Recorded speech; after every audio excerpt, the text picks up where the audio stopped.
This is a glorious day. A day of judgment. My children! Hello. Fangirling so hard right now. I just want you guys to know, 2002, I bought this on DVD.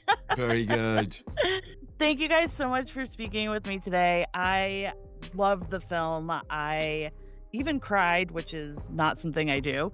But to start things off, I want to focus on a phrase that comes up in the film, which has to do with Memento Mori. Remember that you must die. That seems to be deeply embedded in the DNA of this film. What was your approach for both of you to bring that to life visually and narratively? How difficult was that? I'm just going to say it's true and then see what Danny says.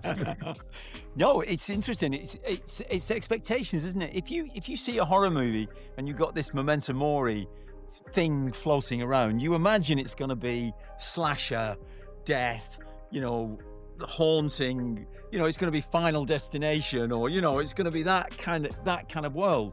And of course it flips it on its head and actually makes it part of the life passage of the child. And not that he's going to die. I mean, he might die. In a horror world, everybody's vulnerable, but he's going to learn.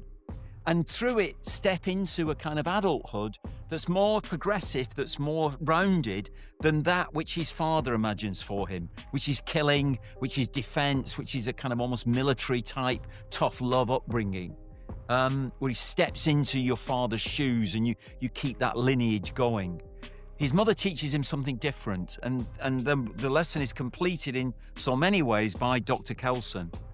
But the kid picks something up from that, and obviously the intention is that we do too, which is an acknowledgement of that we are all destined for that same place. And obviously it's a bit of a fridge magnet thing, but it's what you do with your time that matters in the end, because we'll all end up in the same place. Yeah. Absolutely. I didn't know if you wanted to add anything. To me? Yeah, you. No. I agree with what Danny just said. For me, it's just it's very, very true, and it felt like a good look. It's a film which is in some ways sort of carries within it a lot of death, and so we're just looking sort of straight at that. And we have a character who is not differentiating between the different forms of dead, whether they're infected or non-infected. He doesn't really care. He wants to sort of equally memorialize them. And then we have a lead character, one of the lead characters, who is very, very ill, it's sort of facing that within the context of a rites of passage story. It's sort of facing that in an adult way, and that becomes the rite of passage, because it's a kind of it's an adult experience, I think, to encounter death in that way. Absolutely. And on the other end of the spectrum, I love the opening montage. I think it's absolutely incredible, and I'm not going to obviously go too deeply into that, but why start with Teletubbies? Like, it's just true. I love it because I find Teletubbies to be inherently creepy and scary. To begin with that, I just found it to be very interesting, and I was curious as to what inspired that. Oh, it's innocence. You a horror movie. But they're scary.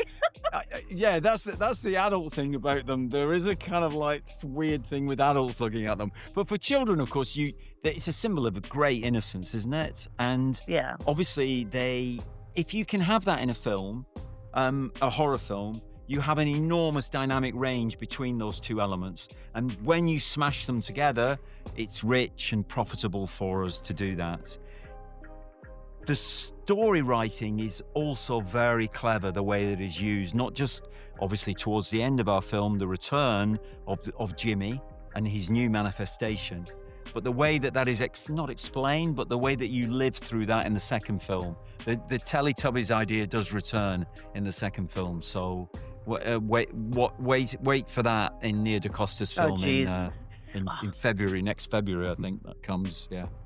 Oh, I can't wait. Thank you guys so much. This is a dream come true to be able to speak with both of you. I love the film. I think it's one of the best of the year, and I can't wait to make it my entire personality and force everyone to watch it. Thank you guys so much. Thank you. Go back to the trees. Hi. Hey. Oh my God. Thank you all so much for speaking with me today. This movie ruled my life. Oh, yeah. That's what we Loved wanna it. I hear. even cried, but I'm not even going to get into that right now. Anyways, so to start things off, there's such a beautiful contrast in the way that Alfie Spike bonds with each of you throughout the film. You know, the first half we're seeing the father-son bond, and then the second half we're seeing the mother-son bond. So can you guys talk a little bit about what it was like for each of you to build up that relationship and how it informed your characters? We had a lovely 2-week rehearsal period. Yeah, we had a great time. We were able to, we sat with Alex and Danny, and we went through the script. Given ideas, thoughts, and, you know, we kind of built a relationship, and yeah, that definitely helped. Yeah, and I think it's, you know, it's really Spike's, Alfie's coming of age story. I think this kind of film is a perfect example of how, you know, we're a product of the environment in which we grow up in, and we can take our parents' advice, but ultimately there comes a time when you have to kind of pave your own way, and you take what feels useful and resonates, and then ultimately have to pave your own path, and that feels like what this film kind of explores. You know, I think both all the attributes that each parent is trying to encourage in this one is, you know, is necessary and helpful. Maybe sometimes it's, you know, too much of a projection, but it all comes from a meaningful place of love, you know. It just happens to be zombies, like whatever. Yeah, like just running around the place. Yeah. Do you each have a favorite scene from the film? Because I mean, there's so much going on, and like, I can't even imagine. What was your favorite scenes? Oh my goodness, I think I'm with you. And there's that very moving scene is Alfie and Jodie at the Bone Temple. Absolutely. Moved me, and I thought it was fantastic. And it's so beautiful to see in a movie like this. I think that's what's going to be exciting to see with the audiences. You know, they expect one thing and then go on such a journey and be, you know, feel different emotions in this movie. God, there's so many. I mean, even when Eric turns up and it's like so much humor, and then and then the train, everything that happens on the train is my just God. I didn't know fantastic. eating those apples at the picnic. 'Cause, Yeah, that was was a fun great. scene. Yeah, so Yeah. brilliant. The picnic scene is so great. Yeah. It's I love that. Danny Boyle just really sort of takes you on such a journey in this movie of a mixed emotions, and I think it's brilliant. So I think that's what you need in a cinema right now. You know, a movie like that. Absolutely. As obviously I'm a horror fan. I don't know if you guys could pick up on that, but what are you most excited for horror fans specifically to experience with this film?